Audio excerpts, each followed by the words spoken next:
My name is Krista Mejia. I'm the VP over here at London Crime Stoppers. And today we have Constable Scott Mills from Toronto Police Service. Scott has been employed as a police officer from 1990 to 2002 with the Peel Regional Police.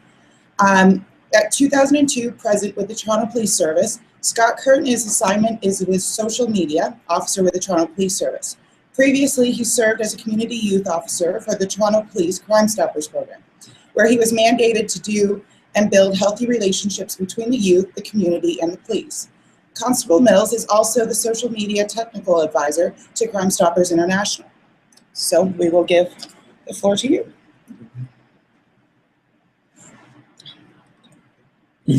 That's great.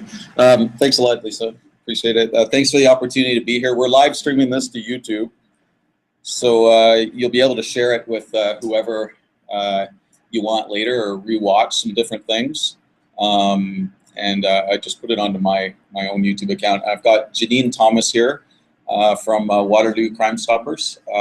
She's going to help me. We're going to go back and forth on a few things. So we want to, just so you know how I'm doing the live stream, it's just through a webcam.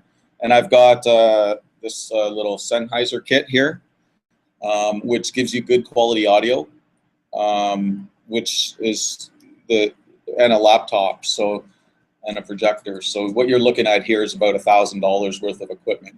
If you ever wanted to do something like this in your area. And the reason I started out like this is I just want to show you how easy this is. You don't even have to use this Sennheiser kit. So you can use the onboard microphones, and the onboard microphones in computers are really great these days. It's just if sometimes when I've done videos and things like this at crime scenes, I'll be driving home afterwards, and I'll have the radio on, and I'll hear, I know that radio station wasn't at the press conference, and I'll be hearing this audio because it's good enough quality when you use this. So that's just a little bit of overview. So if you yell something out from the crowd, it'll probably, and you're standing anywhere near me with this on, your voice will go onto YouTube. Okay, so I don't really let it bother me because I haven't put it out to say that for a bunch of people to watch live. So if something terribly goes wrong here, we can always we're in control of either deleting it or making it private or public. Okay, so essentially you heard a little bit what I do. Special thanks today to Megan Gray, who was supposed to do this presentation. Just to put it into context, who Megan is and who I am. I work in Toronto Police Service Corporate Communications, and my job title is Social Media Officer. I've been doing that since just before 2010. And prior to that, I was the Crime Stoppers Youth Officer. And that's what Martin Douglas, who's present here in the back there, does in Toronto now. So Martin does that role, and he's added the role of kind of social media officer for social media and youth officer for Toronto Crime Stoppers. So, what I'd like to do is actually go around the room and use this as a bit of a networking session to find out where everybody's at.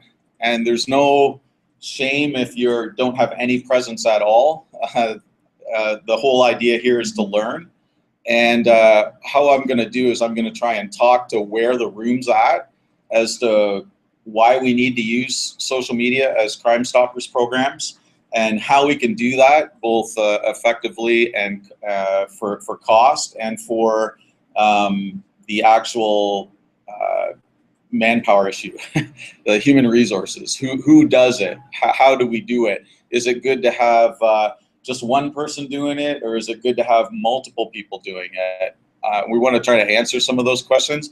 What do you say? What can you say? What can't you say?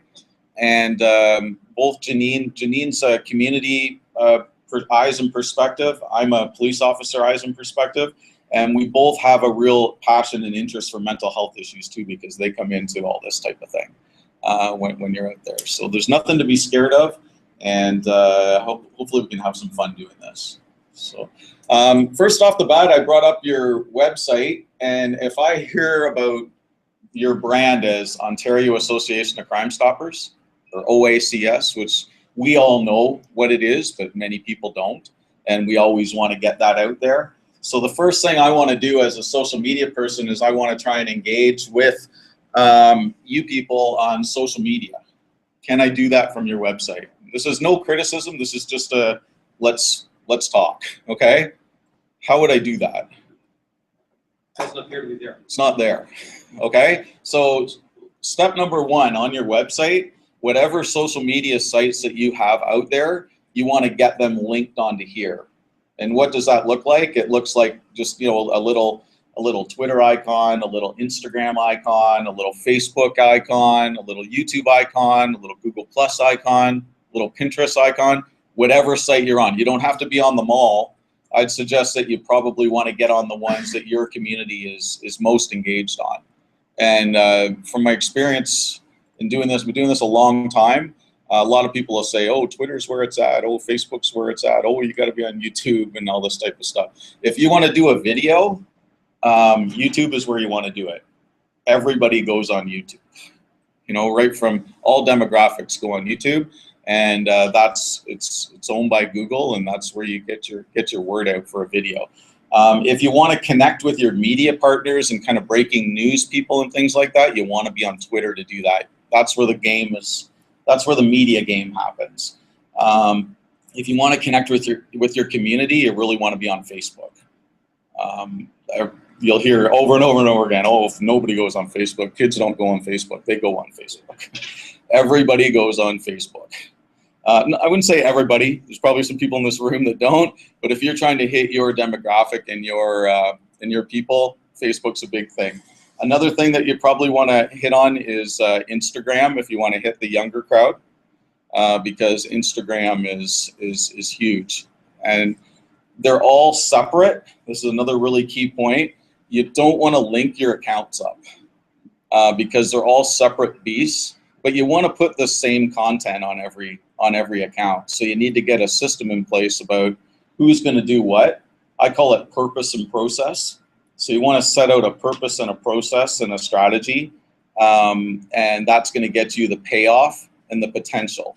So if you define what your payoff is, and your payoff is maybe for Crime Stoppers would be an increase in tips, right? So when I first started doing this in 2007, was it, for Toronto Crime Stoppers,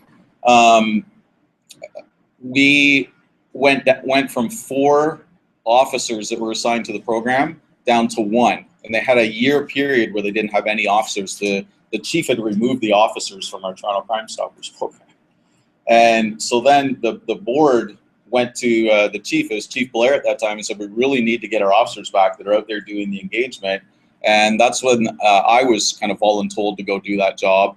And that's when I started using social media sites. The biggest one was YouTube at the time, and still is. But that's what I started using, was YouTube and Facebook.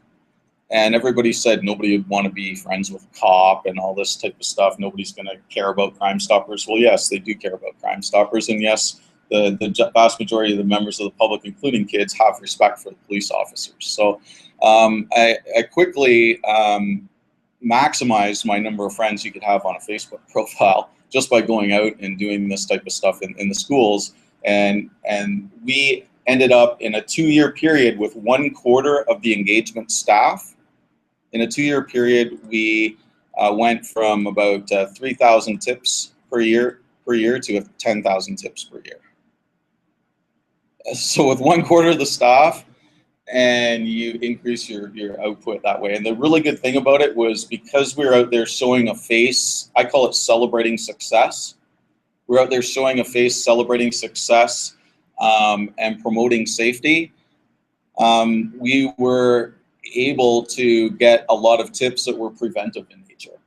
So the kids were actually learning how to use this type of thing, and Martin still does this in Toronto to this day, where he'll go out and he'll have an element of social media on his presentations where he'll say, connect with us, hit the like button on this Facebook page, or tweet us here or something like that. And if you want to leave a tip, here's how you do it. And next thing you know, we're getting tips about, a kid has a has a gun in their backpack and it's in their locker and it's in a school, and then we can go in and get that before obviously something happens. So when Megan said I said, what do you want me to talk about? She said, well, tell the people that come to your workshop why you want to use social media. So the answer to that question is quite simply, with purpose and process, you will get the payoff and the potential. So if you want to define your payoff as increase in tips, increase of number of preventive tips where you can take action to actually prevent some of the trauma that goes on in our society, that's perfect. And then if you want to add the potential to it, you probably don't want to bite off every social media site that I've just said, because it does take a degree of human resources to do it, and it needs to be done daily. You need to keep it up. And for instance, I'm only one person that's really assigned to the major Toronto Police accounts, but we have a decentralized strategy in Toronto Police where we train other officers and civilian members to use social media, and after a 2-day social media and communications course, anybody that wishes to is allowed to use Twitter, Facebook, Instagram, YouTube, whatever you want to use, as long as you have a purpose and a process to do it.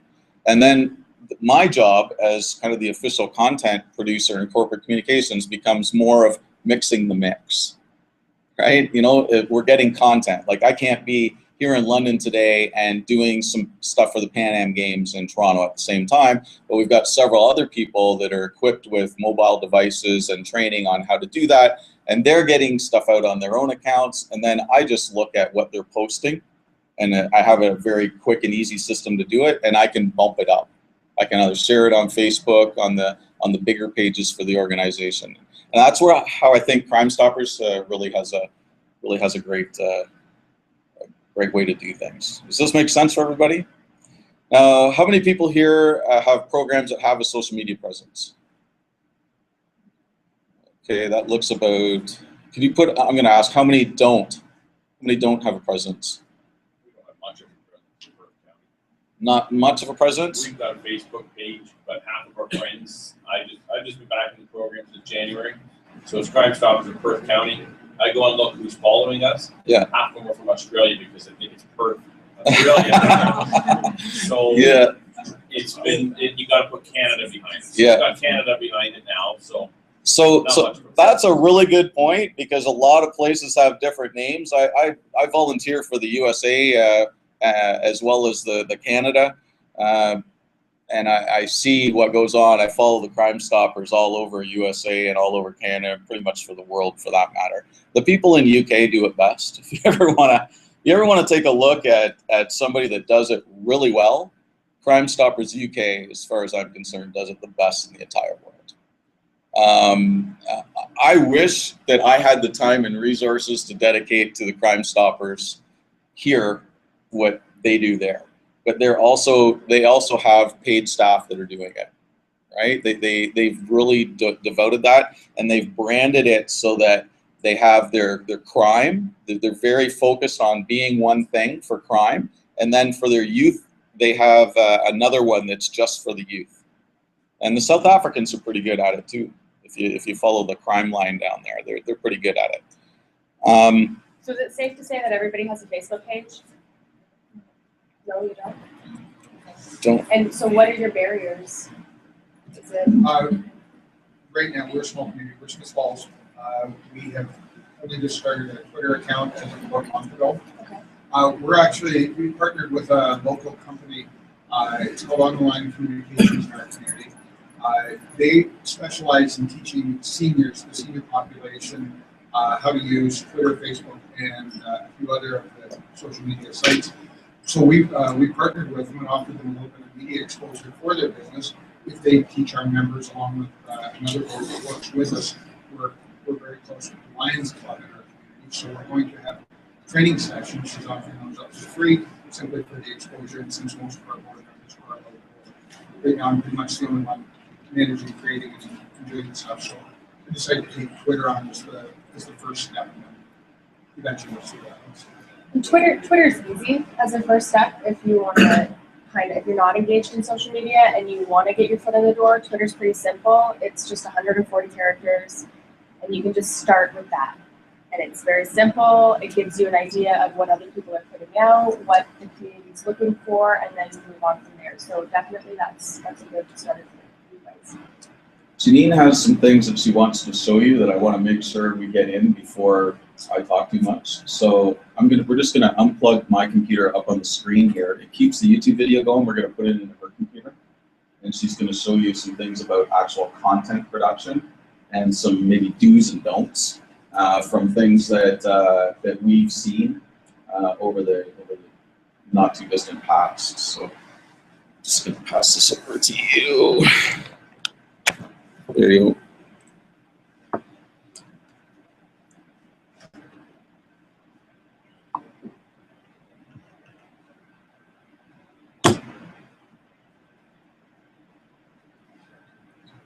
There we go. Just gonna fix one quick setting while we do that. You want to talk about something there, Janine? So one thing I will say is, so when you just mentioned that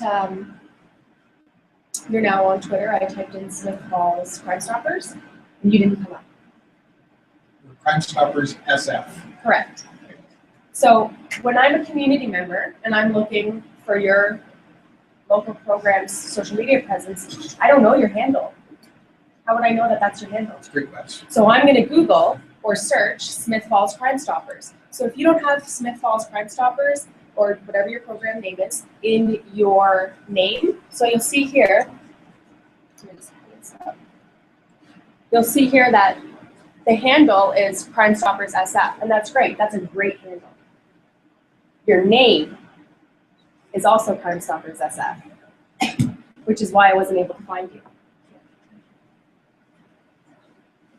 So your handle, you can use whatever you want. Crime Stoppers SF is great. Ours is Waterloo Crime.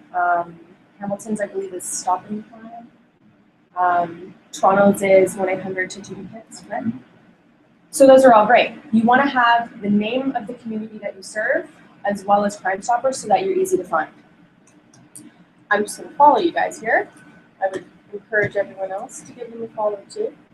The reason why I was able to find you is because our friend here, Cal Miller, is everybody familiar with Cal Miller? Great. Cal Miller tweeted out, Hope programs will give a follow to Smith Falls Crime Stoppers. That's how we came up. So that's a key point. We're all working towards the same goal. We all want to support each other. And without Cal's tweet, I would never found you, right? So when you see other members of Crime Stoppers doing good things in the community, give them a share. It might not be relevant to your specific community where you live, but in the broader sense, in the global community, we really want to help foster each other's programs. So I'll just, Scott, can you make my window bigger? Or is this it? That's it. Okay. So I'll get out of this. I'll go back to our page here. Is everybody, how many people are on Twitter? Okay, how many people think that they're pretty well versed in Twitter? Okay, all right. So I'll just give you guys a quick overview. This is going to be your banner image. Your banner image can be whatever you want it to be. It can be your phone number. It can be a photo of your crime of the month, your crime of the week. It can be whatever you think would be relevant. For us, we have an event coming up. That's our banner because we want it to be seen and we want to get the word out there. And everyone that visits your page will see your banner. Your image, you want an image specific to your program. You want an image that's identifiable because when you're going through your home feed, there's going to be a lot of tweets. And I'm just going to scroll through them casually. But if I'm looking for something, let's say I'm involved in Mother's Pizza. Oh, there's the Mother's logo. I know that that's from Mother's, and I'll stop scrolling and I'll read what they have to say.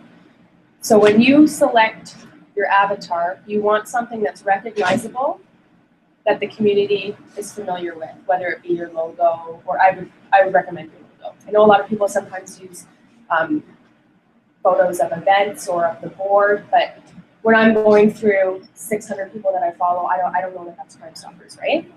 So your logo would be best. it's all about branding, right? I mean, I know that we are a charity, we are not a business, but at the same time, we do ask for money from the community, and they want to see our presence and know what we're doing, and it's easy if we're easily identifiable. So one thing that I like to do, not every program may do this, we report a crime of the month, and every month we put it up on our social media platforms. One thing with Twitter is on your homepage, you're able to pin a tweet. Does everybody know what pinning a tweet is? So you select a tweet that's relevant, that you really want to have more attention. You select here in your menu, and then you can pin or unpin. You can only have one at a time, so I rotate ours. So for the month of May, I will pin our crime of the month for May. For the month of June, I'll pin our crime of the month for June. That way, anybody that goes onto your feed can see the rest of your tweets that you have, but they also see that one at the top. So it's easily viewable, it doesn't get lost in the mix. Images are key. Too many images are not good.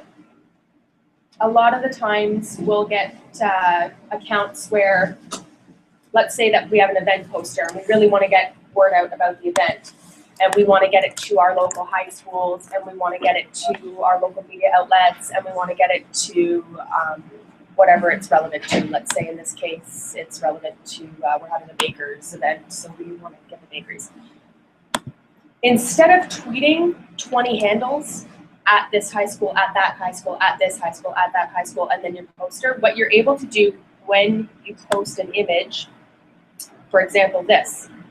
We posted a photo of the award. Instead of tagging several people, because again, you only have 140 characters, and that's where you want the meat and the potatoes of the tweet. That's what you want to see. People don't want to read more than that.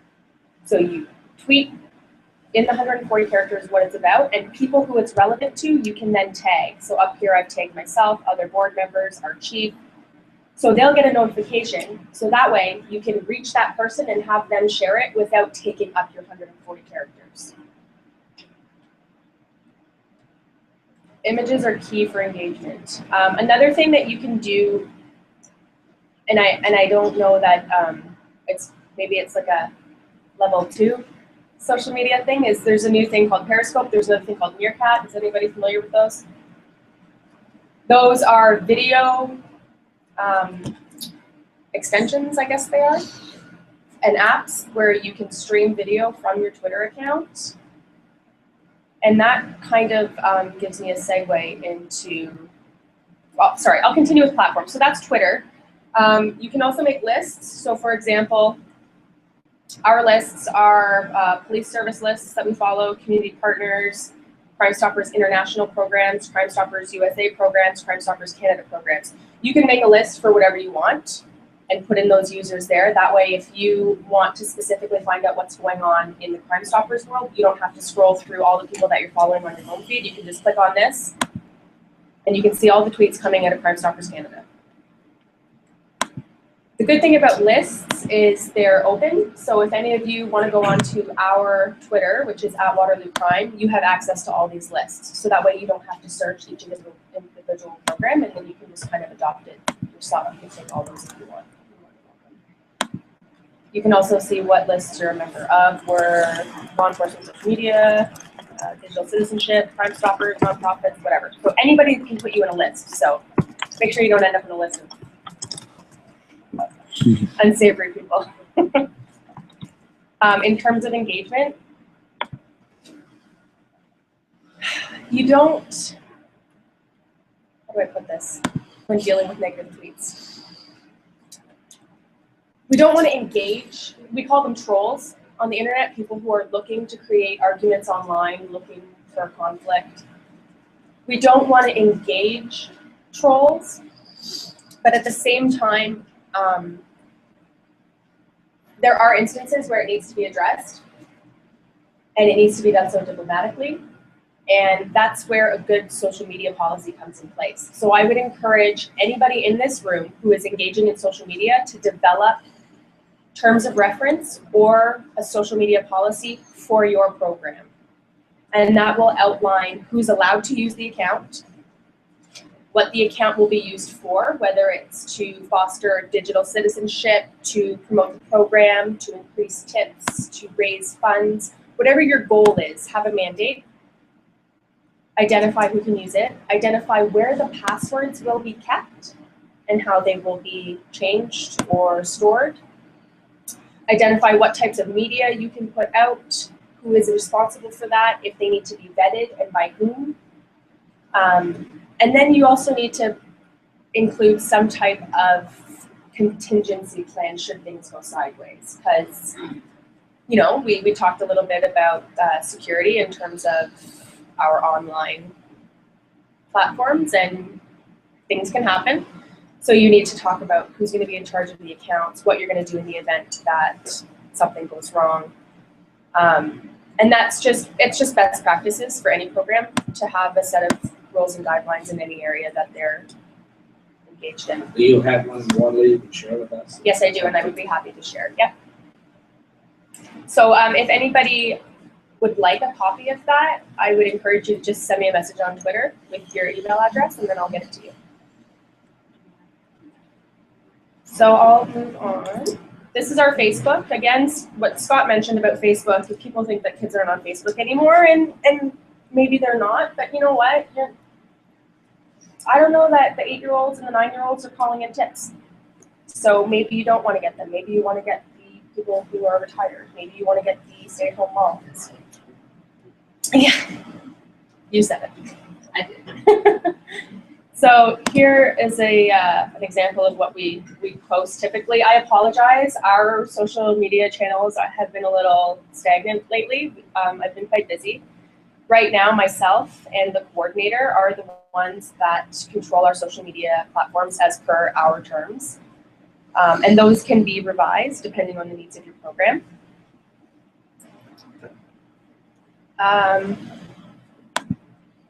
Here we have Google+.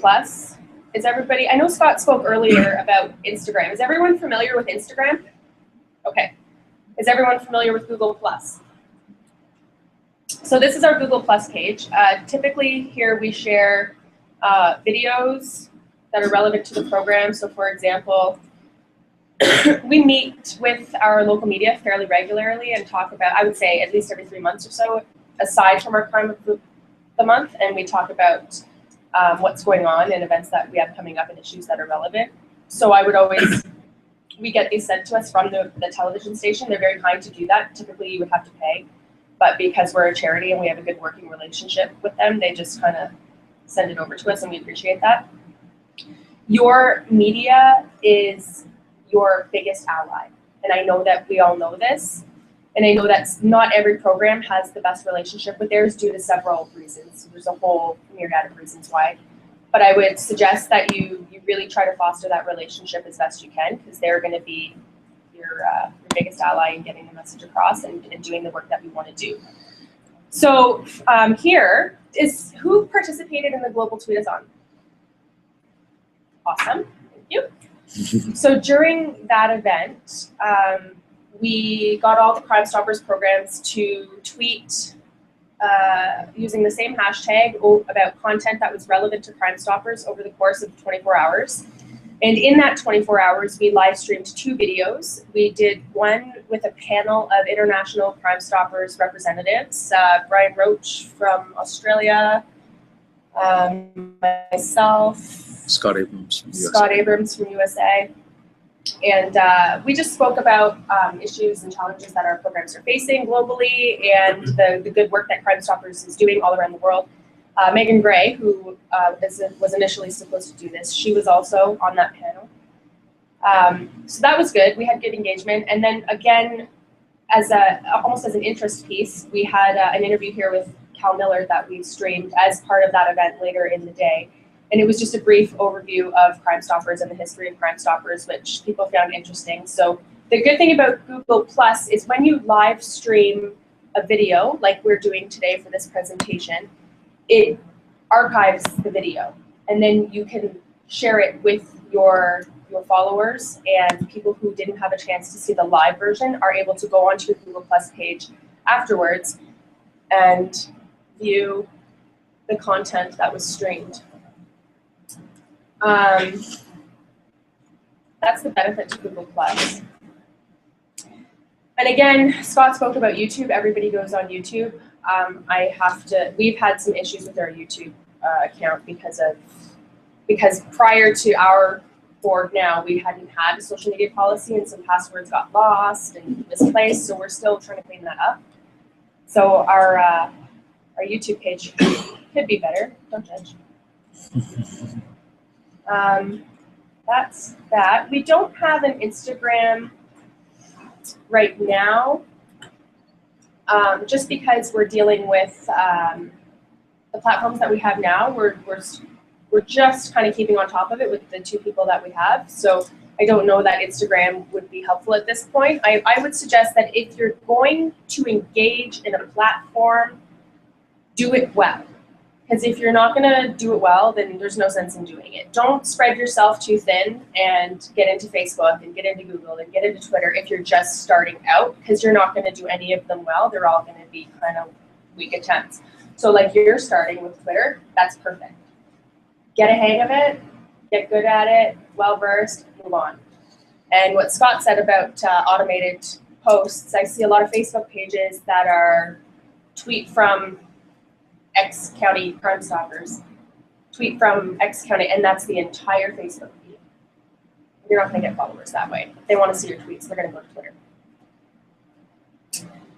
Speaking of tweets, when we put out information, we need to be very cognizant of what we're putting out, and cognizant in the fact that we don't want to imply anything that would lead to jeopardizing our stance on anonymity.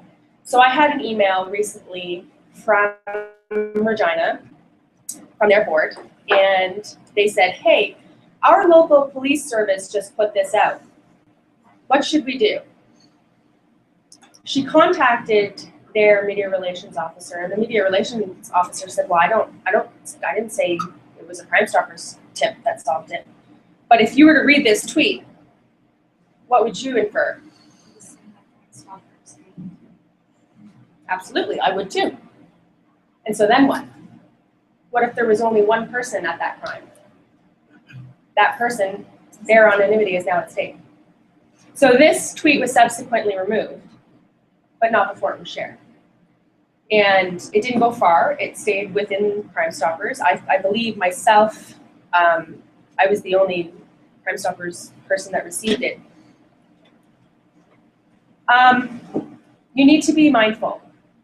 We talked a lot about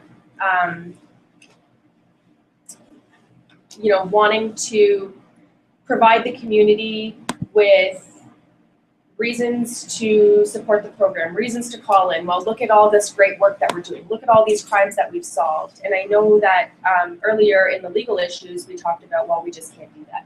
And it's true.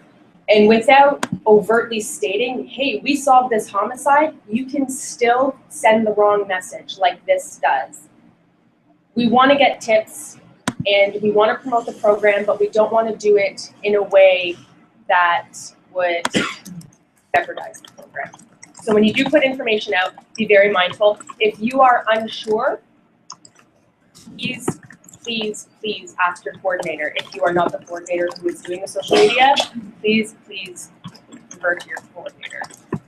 And again, this came from Regina Police, so not everybody gets it right, and that's our job as representatives of the program, of Crime Stoppers. We care about the program, we're passionate about the program. We are ambassadors. We need to educate each other and our local law enforcement, as well as the community, about the program and its operational aspects. And that's pretty much all I have to say. I'm actually using social media on the fly right now to do a few things. If do you want to flip it over there? This morning I'm dealing with some stuff in Toronto as a Toronto social media officer. There's this whole issue about Crime Stoppers and the police and getting official source information. Obviously, Crime Stoppers doesn't want to be the lead, and so we need to foster these awesome relationships with the communicators of the police services that we're in. And I hope we all have those good relations. They seem to kind of falter a little bit on the weekend, is my experience. And on the weekend, if you can just think about this for a minute, on the weekend seems to be a great opportunity for us to get our messages out. And we could plan that during the week by effectively using social media. So you don't just have to blast information on social media. I find Twitter to be the ultimate connector.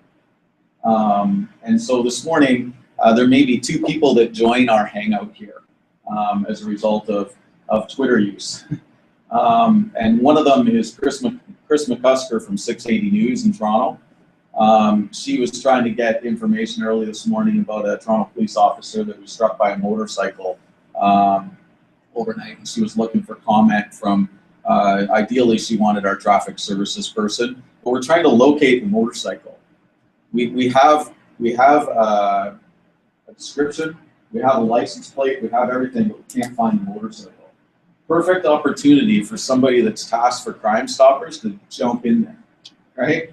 You can jump in there on social media, because if your police service is saying this and you hear it on the news or you see it on their sites, why not put it out on Crime Stoppers and say you can call 1-800-222-TIPS, right? And jump on it. And if you do have somebody that's really good with the media, and maybe it's your coordinator, or maybe it's a board member who's really proficient with the media, and you've got something that goes back and forth, why not share the responsibility on the weekend and say, if something good comes in, we're gonna have a good back end to talk with you about it, and go out and say that if you've got any information, call Crime Stoppers, right? So it gives Crime Stoppers some notoriety on the weekend when the communicators are, having a weekend. Does this make sense to you? And everybody's volunteers, for the most part, in Crime Stoppers, they have time on the weekends to do this stuff. Okay, so something to think about. So what I've done here is I just want to show you my Twitter feed and how I kind of did this. The state of now and how I'm using Twitter to communicate back and forth.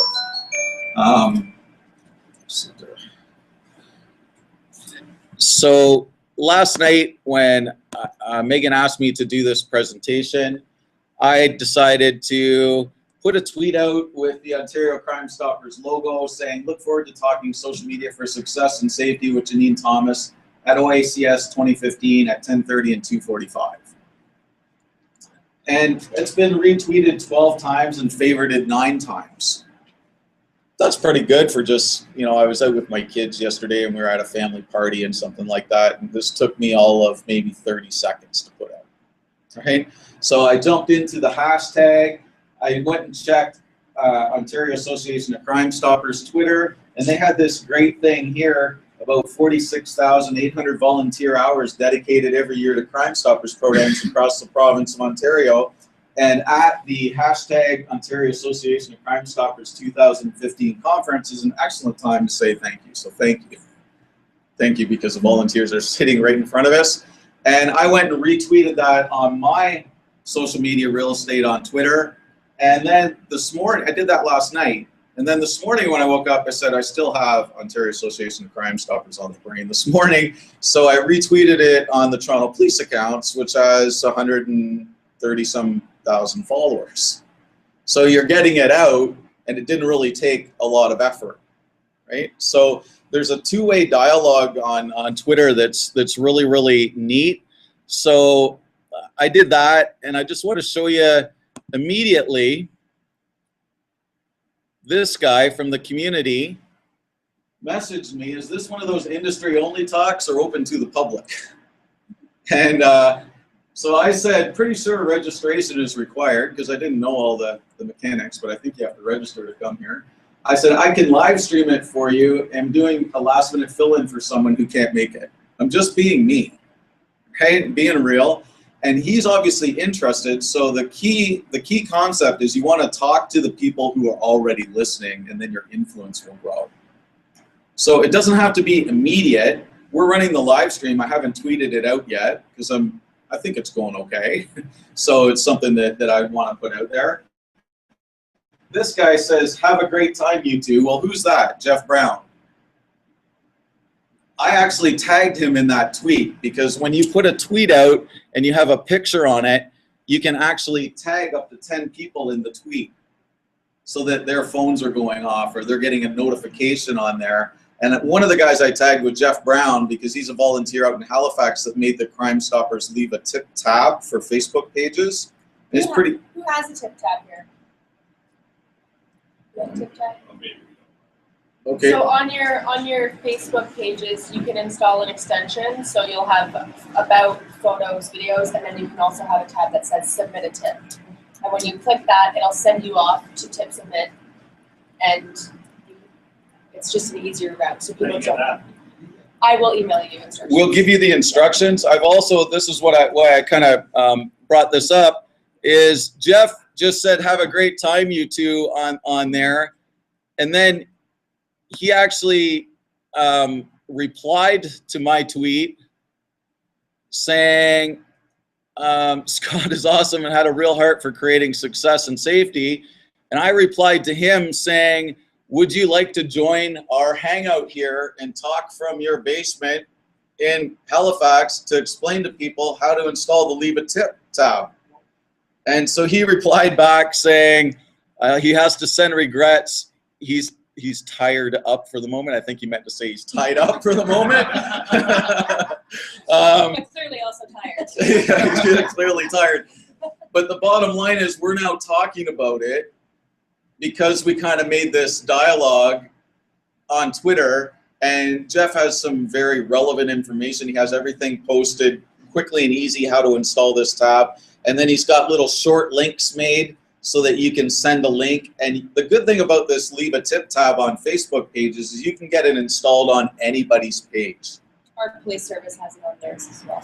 Yeah, and you might want to think about going outside to other Facebook organizations in your community that actually can do some pretty neat things. So talk to people that are already listening. One thing that somebody mentioned earlier was they were receiving tips online through their Facebook. That was yourself, yep. It happens. It happens to everybody. It's happened to us. The only thing you can do is delete it. And at that point, I wouldn't necessarily single individuals out and say, hey, you don't do that. Just post a general reminder for the public, for all your followers. Just a reminder, Crime Stoppers cannot accept tips through social media channels. Please visit our website at. So that way it doesn't, because to be honest, I'm gonna see a message to, hey, so and so, blah blah blah blah. I'm not gonna read it because it's not to me. So it would even be better in your best interest to just do a general post and do it often, even if you don't get a tip that shouldn't be there. Still do it regularly because you're gonna get new followers and they may not know. Martin? Yeah, just you said that every time you make a post, just have like a URL on it. Saying there's a number of ways to contact us, these are the ways to send. Yeah, absolutely. Sometimes you're not going to have content. Let's say it's the summertime and you guys don't have anything going on. People are on vacation. There's no events. There's no crime. Yay! There's no crime. We don't have any appeals. Remind everybody. Hey, did you know we have a mobile app? Hey, did you know that you can submit a tip one of 3 ways? It's always good to push. Yes. On your Facebook page, didn't you say restrict comments on posts? So because you get the jerk off, and officers. You can block people. Yeah, you can. Block people, but you can't do a general sense. No. Okay, we're just going to put our crime of the week. We're going to put our things that we're at, or supposed to be gone to, and restrict people coming back.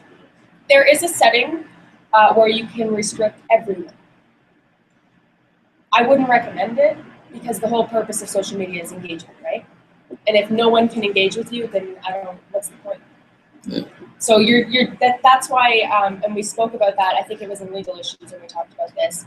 You're going to have somebody who has access on a regular basis, constantly, who can vet those things and get notifications when something's posted, approve it, and it's good, or remove it if need be.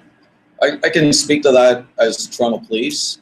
We get our odd hate comment. People don't like to do it. apparently they don't like us.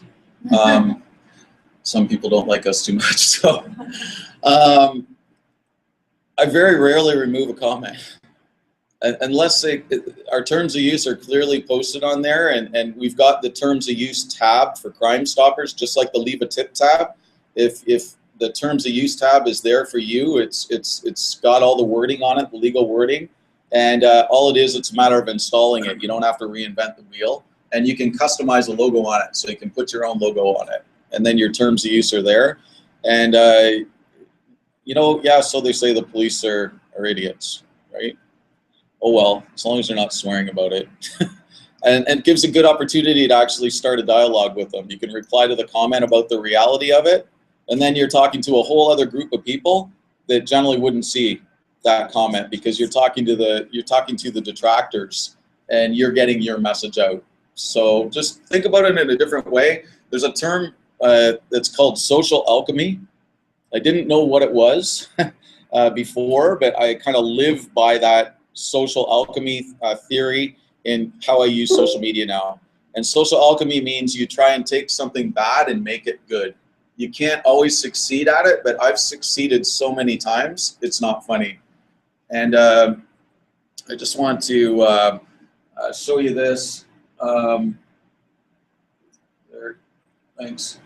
I just back to one point about going to another Facebook page. Everybody understands the difference between a page and a profile? Yes. A profile is an individual, okay? A page is a group of individuals. So you can go out as the page or an individual. So this account here is an example of a page. It's the Canadian Heroes Foundation. And this guy here, I'm an admin of it, so I just logged into an account where I'm an admin of this page. I can see who published this post right now, Don Fraser. I don't even know who that guy is. But the public can't. Public can't see who's posting that, okay? But the guy that runs all this, Chris Eklund, has an amazing Facebook presence for Canadian Heroes Foundation, which is his foundation, and his goal is to raise awareness for soldiers, police officers, families, anybody affected by a trauma of anything of that sort in our law enforcement communities. And if you look right here, he has 385,763 post reach this week. So there's an example of somebody that's friendly. And he's told me, he said, Scott, anytime you want to use that reach to help with the police efforts or help with Crime Stoppers efforts, you get it out there. And so an example for him would be sometimes when we had the shooting up on Parliament Hill, and we put out a lot of things about the soldier killed there, this was over 1 million, the post reach. And so an example of using it for Crime Stoppers, I know Janine was doing a thing with Mother's Pizza for Waterloo, and they had $2 for every pizza went to Crime Stoppers or something like that. And we were sharing it into this, and it was kind of Hamilton and Waterloo based, and that's what this base is. And our hits were going way up, way up. So there's nothing to stop somebody from going to this guy and saying, hey, can I put a Crime Stoppers leave a tip tab on your Facebook page? You know, Justin Bieber has 50 million followers on Twitter, right? The Toronto Police have 120, 130,000 followers on Twitter. He's killing us. Does everybody know how to change admin on a Facebook page? You can go in on that one if you want. So these are all the different admins on that page, which aren't seen to the public. And so essentially what you would do on your page is when you have board members coming and going, you would add them. I would say just use their own personal account and make sure they know how to do this. And just add them. You can add them as an editor or an administrator or somebody that can basically just moderate. So if you make them an administrator of the page and they decide that they don't like you anymore and they want to take your page down, you can. They can try and take your page down, but every other administrator gets a notice saying, in 2 weeks, this is scheduled for deletion, and then you have some time to actually save it. So because when you have an admin status, you actually have a lot more functionality to get a lot more content out, and that's really great if for the whole sharing thing, because we all can't be on 24/7. I know so many people in Crime Stoppers, myself included, our work and life balance, our work and you know, family life balance gets way out of whack because we're trying to do too much. This is a pretty good opportunity to actually spread it out and give a whole bunch of different people that are working with us the opportunity to contribute, and they can contribute very effectively.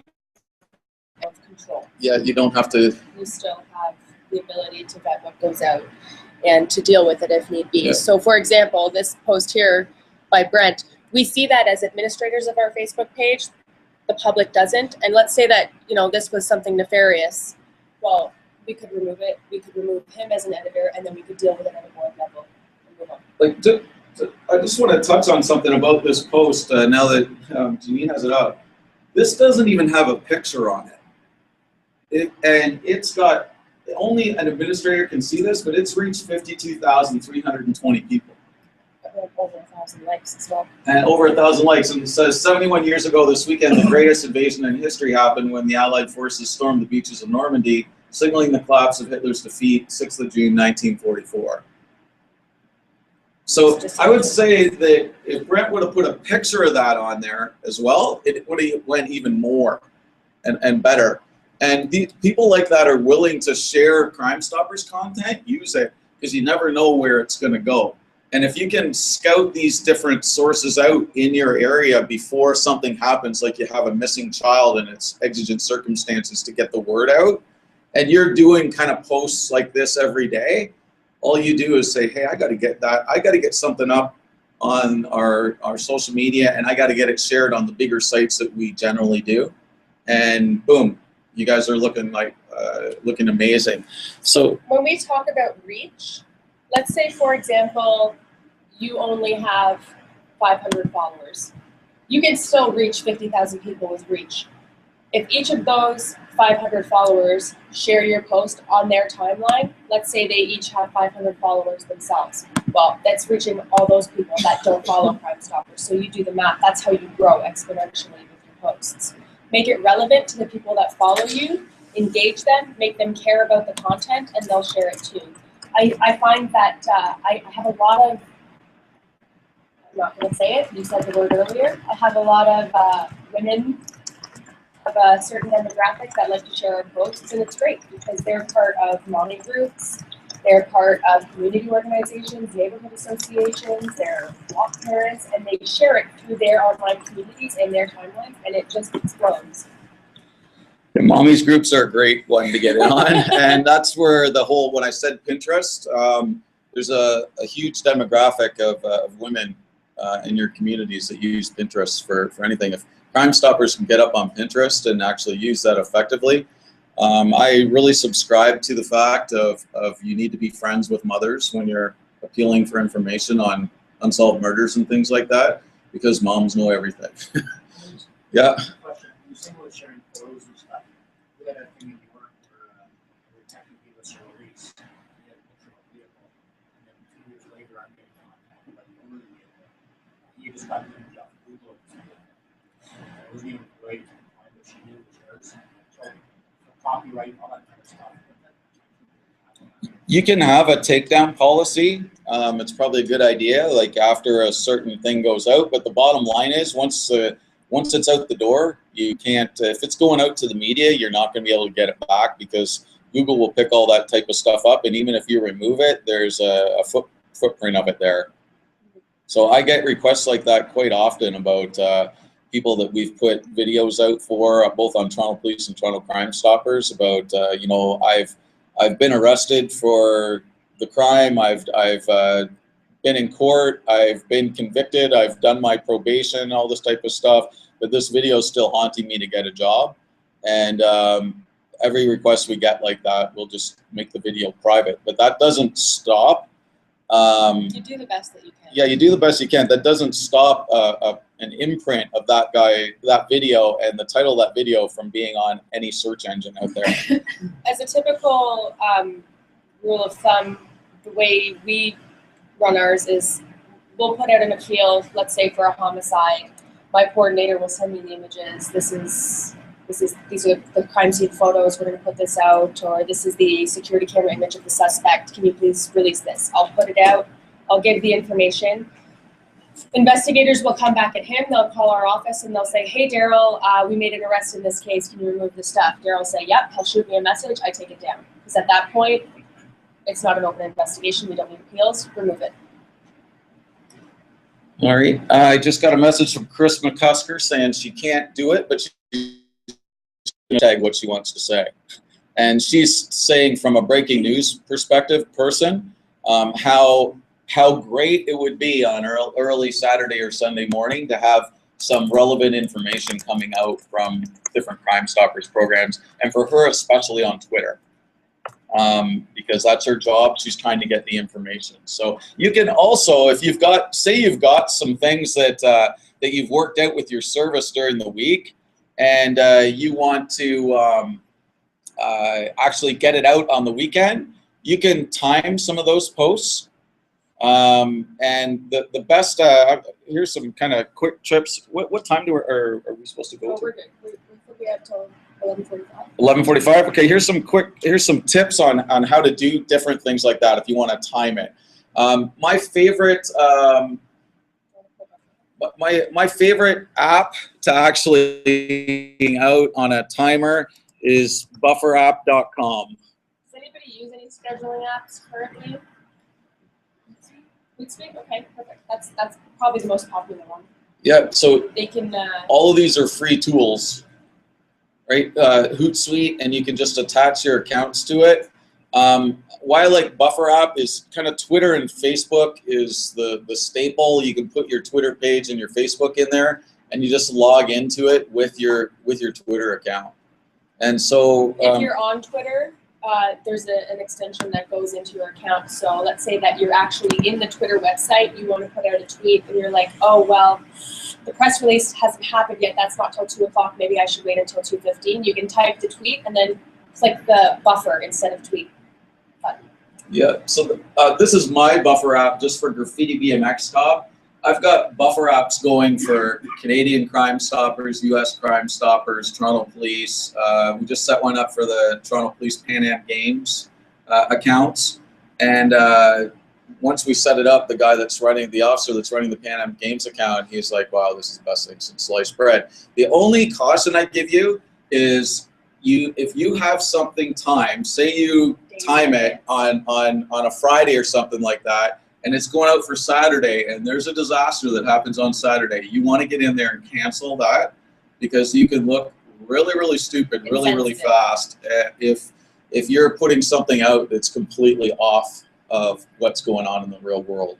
And one of the best examples of that was when we had the stadium collapse at Downsview Park for a major concert that was. One of the drum technicians was killed. And obviously it was canceled, and Live Nation had all of these tweets going out about come to Downsview Park, come to Downsview Park, and they were all scheduled, and we're sitting there going, don't come to Downsview Park, right? And so the social media expertise type people of the world will jump all over that immediately and say, why are you hiring a 12-year-old to do your social media? And so you really want to be cognizant about that with the timing. So essentially on Buffer App, and everything works kind of the same, that's my Twitter, that's my Facebook page, and this is my LinkedIn account. I could choose to put a Google Plus account and page on there if I wanted to. I don't have it on there. If I want to post and put something into the queue on here, this is free. If I want to go upgrade to Awesome, it'll be about $10 a month. And if you I would upgrade to Awesome if you're going to do something like a tweet up. I know I saw Windsor doing a tweet up where you get everybody together and say, we're going to have a big event tonight. And you can pre-program all of your messaging timed appropriately for that tweet up into here, because you only get about 4 a day. on the free account, but that's all you really need. So then if you want to, you just have to make sure that you post them separately. So I've clicked Twitter here for there. Here you want to, if you want the Facebook to go, put that and put your picture and everything on there about what you want it to go and when you want it to go. You can also do this right in, you can also schedule things on Facebook right on your Facebook page. There's a little button that you can put to schedule. And if the only thing, if you're putting something out for an appeal and you're timing it for traditional media, because by all means, if you want to tweet something that I've said here today, traditional media is not dead and will never be dead because they have the funding to drive human resources and to all this type of stuff. So you would want to say you wanted to time it for Sunday morning so that it's up on, you know, the news channels and stuff when it's slow. Time it, tee it up with somebody that you know is going to be working in there so that they know what to look for and say, hey, you know, we're putting something out Sunday morning, take a look for it. They will thank you. They will say, thank you very much. You just made my job a lot easier. I'm always searching for content at that time in the morning. And then you get everybody that's getting up going, oh, you know, 11 o'clock, what's going on today? They're checking out their TV, and next thing they go, you know, they got a dose of Crime Stoppers coming through. And you didn't even have to lift a finger because all the content that you put out went out on your social media sites and they were all timed. So the other the other tip that I'd love to show you is Canva has become my best friend. I absolutely love Canva. What it is it's a way to make graphics so that you're always posting with a nice little graphic. And it's a social media sharing site in itself, but it has things like all these different templates. So if you want to make a Facebook cover and it's not, you know, it fits properly and stuff like that, you just click on Facebook cover. If you want an Instagram post, you post on Instagram. So what I do mostly is I go in and I click on Instagram post. And if you're not an Instagram user, you can only post on Instagram from a mobile device. So it makes it a little bit problematic when you're trying to do all these platforms and stuff like that, when you can only do it on a mobile device. But I find it works really, really well if I make the post on an Instagram size, and then it fits really nicely on the Facebook, and it fits really nicely on the Twitter, and I only have to make it once. Is Durham here? Anybody from Durham? You guys had a great poster, just like a little boy with a cape or something. Yeah, and you used PicMonkey, I believe, right? There's another platform called PicMonkey.com, similar concept. You can make really great images, graphics, posters. It's free. They have a basic account, and and again, it goes back to branding, right? Like images are so key for engagement and for branding your program. So this is something that I've been doing recently on Toronto Police, and I'll just goes right into the branding thing. All that is, I'm just going to tell you what it is and how you make it. That's hitting Canva saying, I want to make an Instagram post. Over here, it gives you all these different images that you can use. Some of them you have to pay for, some of them you don't. Some of them are background. I've never once paid on Canva. I just upload my own. That's just a screen capture right here, this Toronto Police Service, of our website. So when it's going little, the resolution's fine, and I just drag that over from my uploads right here onto there, and then there's a section here for background, and I made the background this one, and I just do the same one all the time. I pick my colors, I know what I'm going to do, and I can make these really quick. And then on this particular one, I want them to get information to Detective Paul Warden at Toronto Police. Well, Paul Warden doesn't give his cell phone number out. Some officers want to, some officers don't. So you want to find out what medium of communication is going to work for that officer, and you probably don't want to be putting out a number that it's just ringing and nobody's there to answer it 24/7. That's a huge error that always happens. So I just put his email. He'll get it. Most officers these days have their email coming right to their phone, And if somebody wants to talk to them, they'll reach out and talk to them. So I said, if you have info on Toronto Police Homicide, contact this guy. Well, this one's a little bit different because we're actually putting the image of the accused person and the victim out. And so I want to make sure that I've got the accused person correctly identified as charged with second-degree murder with his name. And I want to make sure I don't have them mixed up because that would be obviously not very good. And this is the victim. And we're asking for information about them being seen together prior to.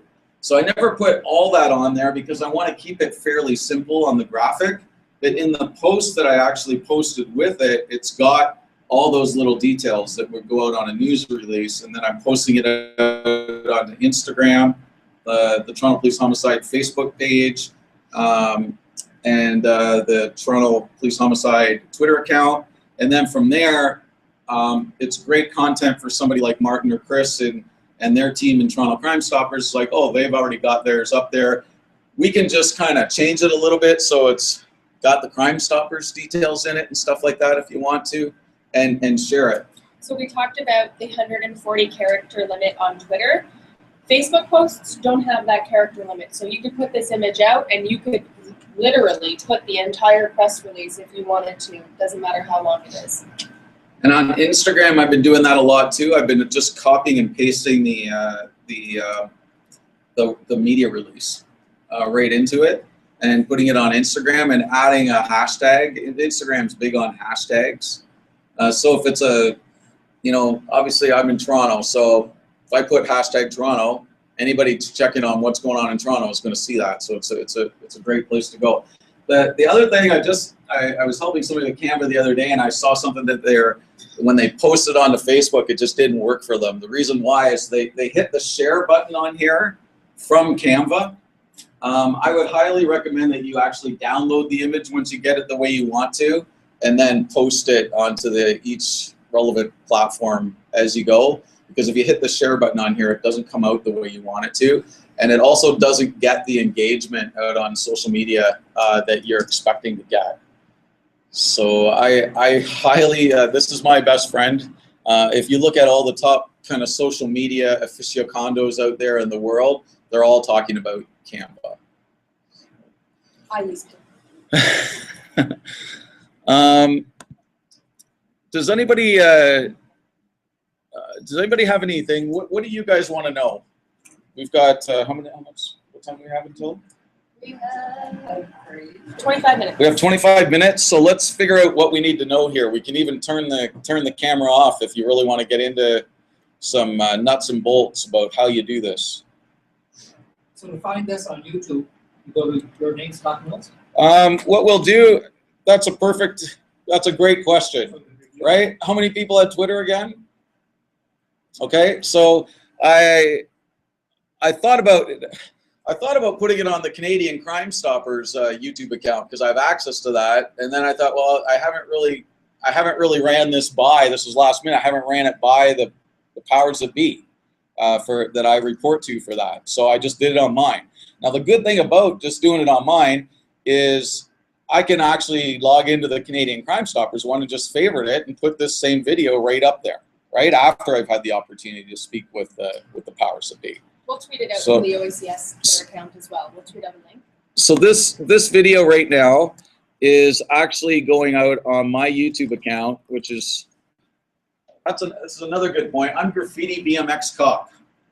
So all my social media handles will be youtube.com/Graffiti BMX Cop, twitter.com Graffiti BMX Cop, facebook.com Graffiti BMX Cop. Be one thing. We want consistency. You want consistency, yeah. Where'd you get that handle?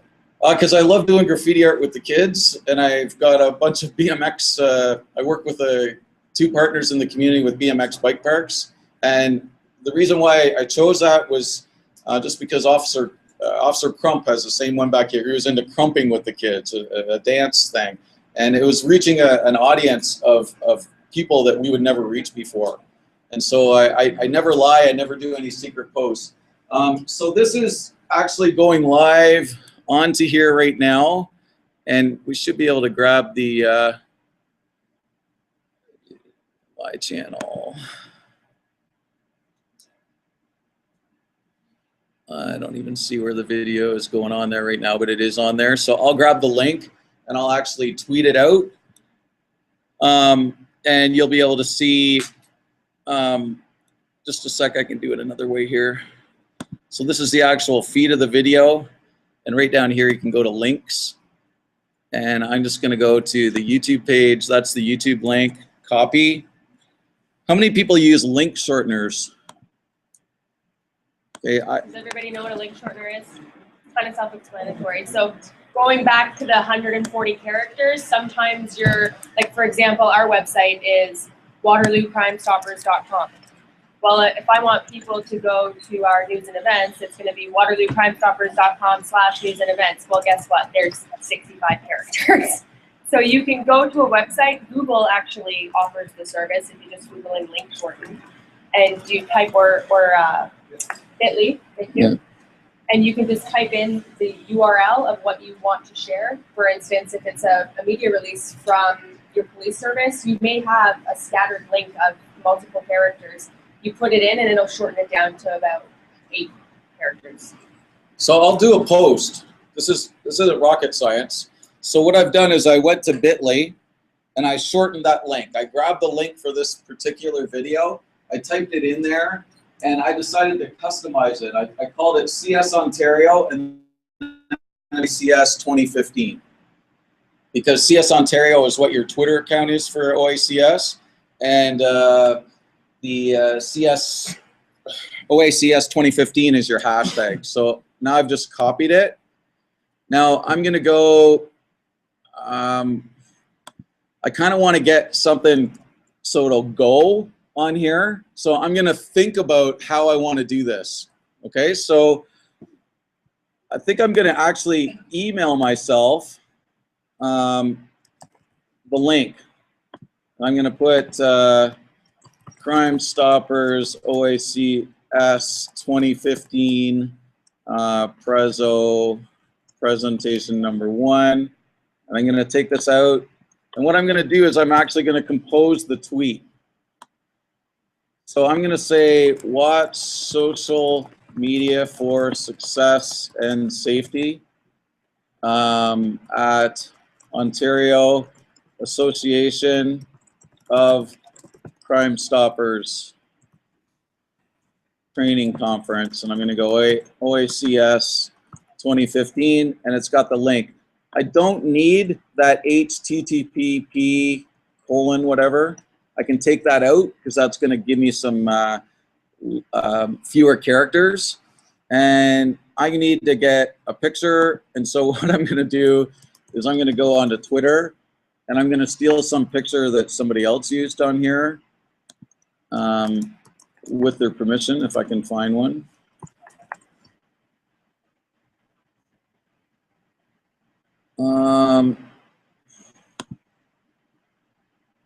There's a good one. Can I use this one, Crime Stoppers York?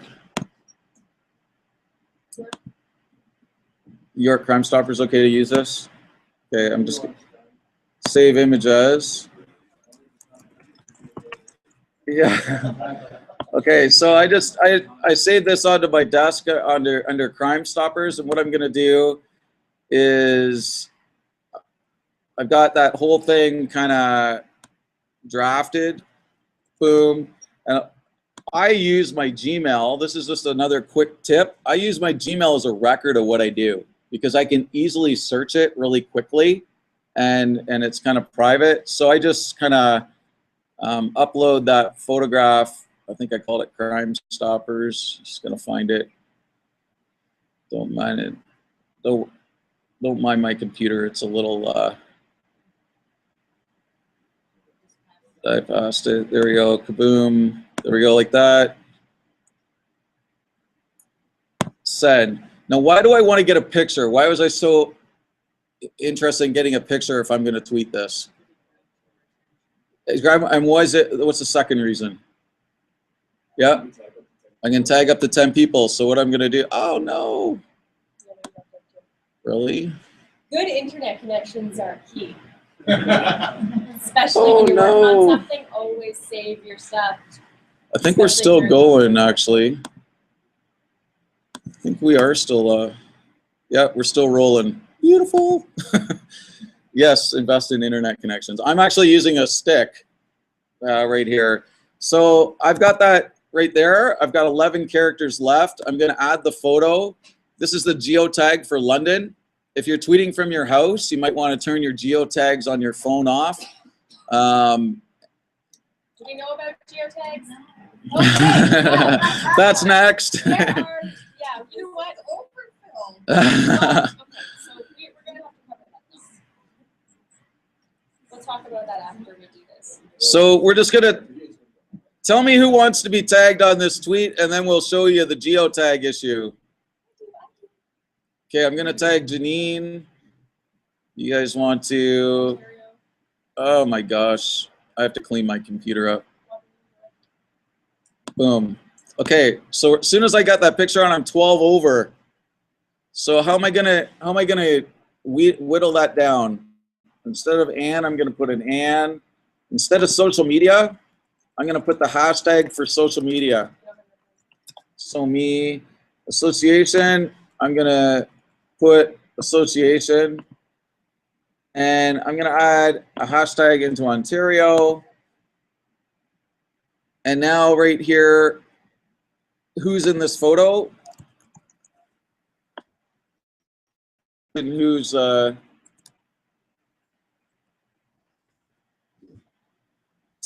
CS Ontario won't allow you to tag it because on the section of the settings, whoever's running the account has it marked off. It doesn't allow you to tag. So some people don't want to be tagged, right? But I find it's really good. What are some programs here that want their Twitter name tagged? Crime Stoppers SF. Yeah, who else do we want to tag? Sudbury. Stop Crime Sud. There we go. Anybody else? We got Crime Stoppers Ottawa. Got it. What was the other one? Is it Rusk? Crime Stoppers RC. Right there. Okay. Anybody else? Tips.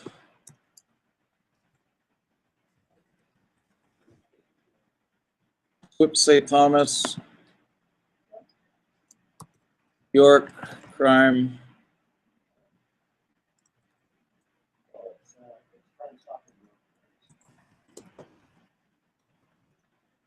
Like that?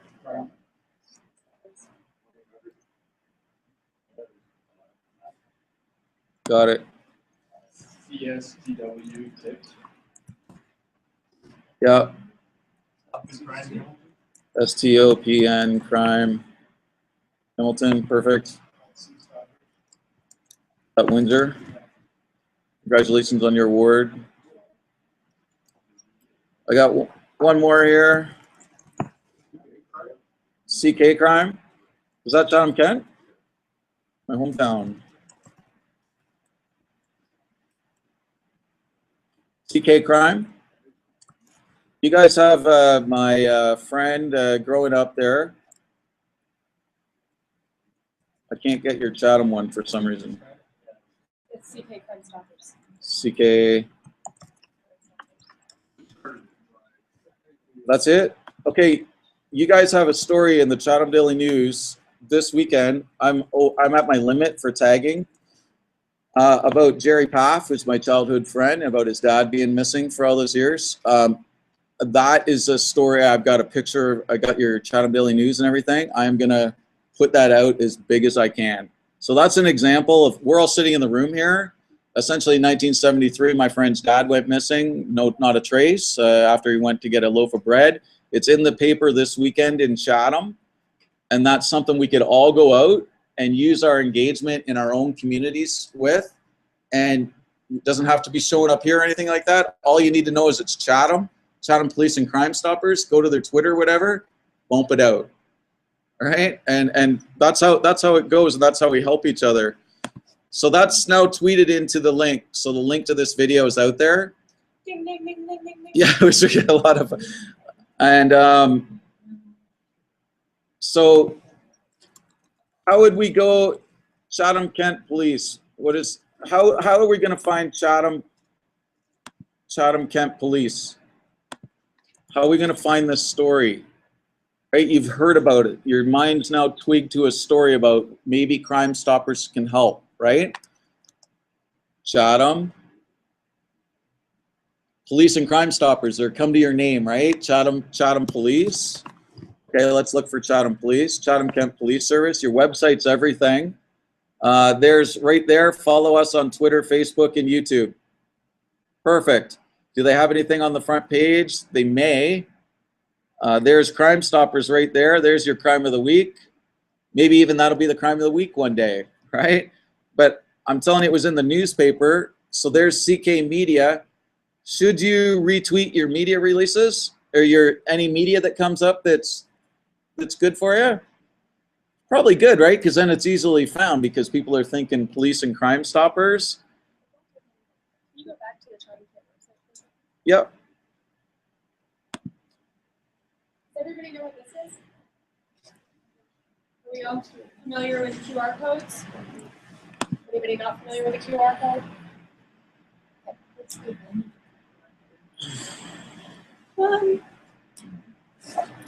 Well, if you, like, for example, I have our QR code on my business card. So if you've already got some links to websites that are relevant, so let's say you've got your Crime Stoppers website and your police website, but let's say that you're the social media person and you want your social media policy readily available to people, you can have a QR code just to your social media policy itself. You can have a QR code to, if you have BlackBerry Messenger, you can use your QR code to connect with that. If you want to drive traffic to a specific event, you can have a QR code for that event. The real, I mean, the advantage is the same as a URL, really. It's just a different medium, I guess. Visually appealing, makes you see it.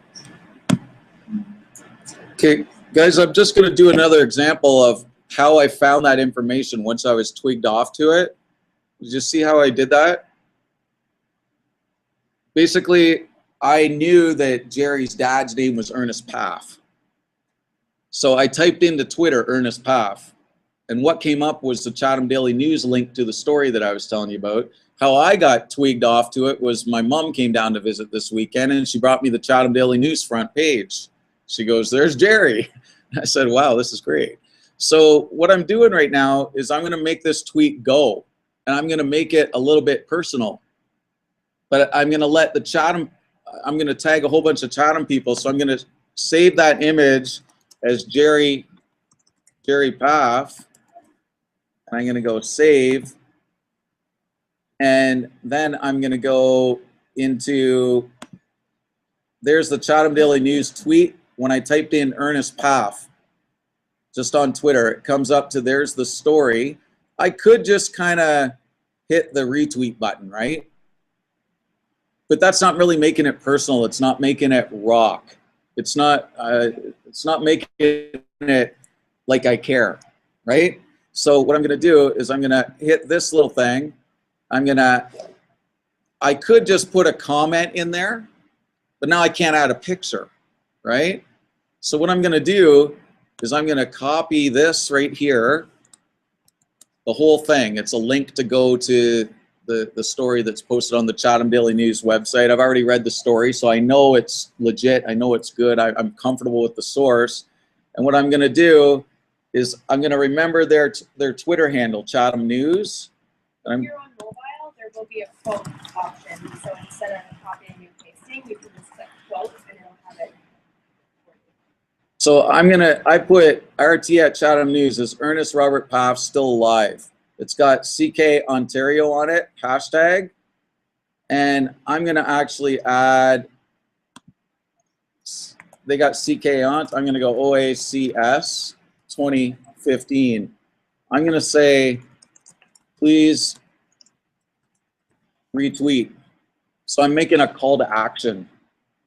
Does And everybody know, with retweet and MT, do you know what the acronym MT is? Modified tweet. So if you see it, if you see a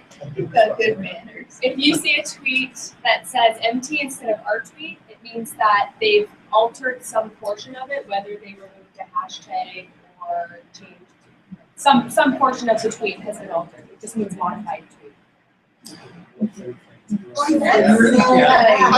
I was thanking people back. okay, so there, I can tag in again. I'm going to go Chatham, Kent Police. I'm going to tag, what was the Crime Stoppers for Chatham again? CK. To be fair, Scott should be using MT because he added the OCS hashtag. Yeah. Right. I changed it to MT. Because I modified the tweet. You guys get that? So, so I'm going to tag Can Stop Crime. I'm going to tag CSI World. I'm going to tag USA Crime Stop. Unsolved. Now, there's something really neat because Cal's got a bunch of accounts. He's got Unsolved Murders. He's got Missing Find Me. Am I going to do an unsolved murder? Tag unsolved murder? I don't want it on murder, you know, because Jerry would be on the phone with me going, "Good, I hope he's not dead." So I'm going to go Missing Find Me. This guy right here, child abduction, is he's been the victim of a parental child abduction. Steve Watkins. That guy's a great person to tag on something like that. He's got a great social network. So there's Missing Find Me. There's one of Cal's. What's some other Canada's? Canada missing. Canada and USA missing. What's some other good ones? What about Windsor? Sea Stoppers. Windsor Crime Stoppers. What's Windsor Police? Anybody else down in the area in Chatham? A little London.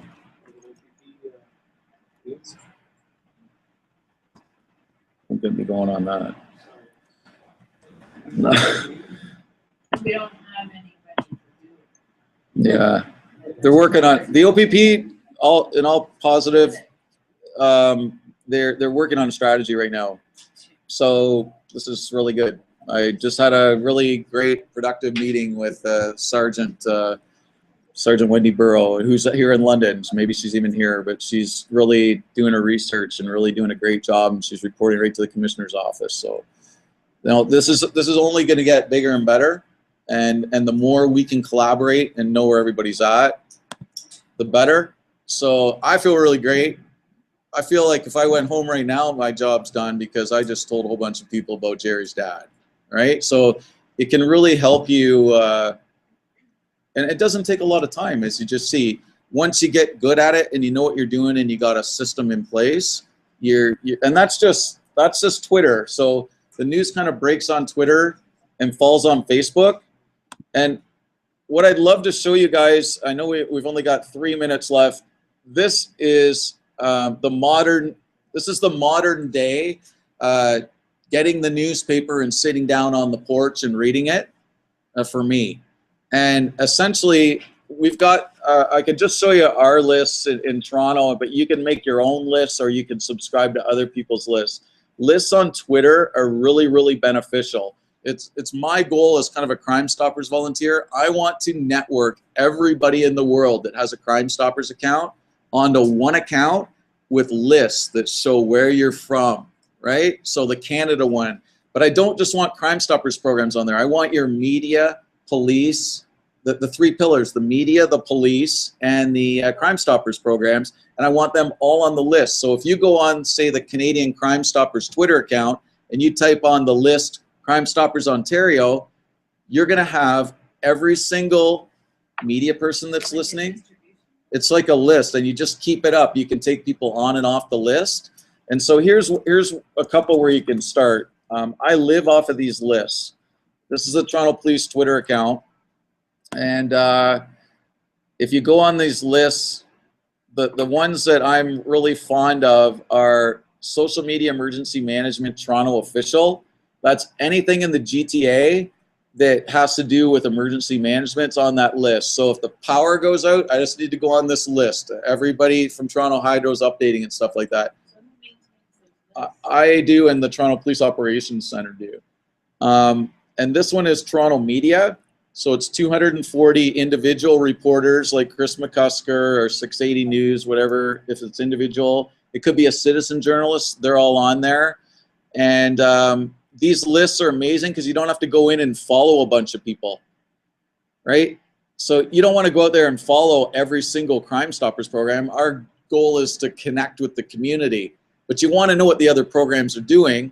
So when you have them on a list, like this SMEM Toronto official list and this Toronto media list, this is how I read the paper now, is I just go on these lists.